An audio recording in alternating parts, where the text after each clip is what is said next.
შარდონე ძალიან გამორჩეული და სრულიად ცნობადი შეგვიძლია ვთქვათ ფრანგული ჯიში, რომელიც რა თქმა უნდა მოწეულია შატო მუხრანის ვენახებში, თეთრი მშრალი ღვინო, რომელსაც ახასიათებს ფერში ოქროსფერი, მცირეოდენი ჩალისფერი ანარეკლით, რაც შეეხება მის გემოებს, შეგვიძლია ვთქვათ, რომ მას ახასიათებს ძალიან ისეთი მდიდარი ტროპიკული არომატები, რომელშიც ასევე შეგვიძლია შევნიშნოთ მცირეოდენი ციტრუსოვანი და ასევე თეთრი ქლიავის არომატები.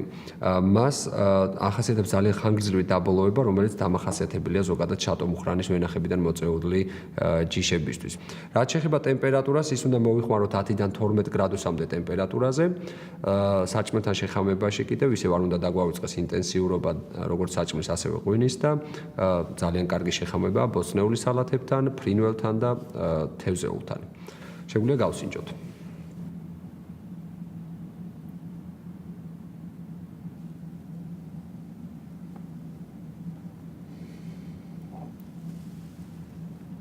შეგვიძლია ვთქვათ, რომ აბსოლუტურად ამართლებს შარდონესადმი არსებულ ლეგენდებს, რომელიც ასევე შატო მუხრანის ვენახებიდან მოწეულ ღვინოშიც იგრძნობა.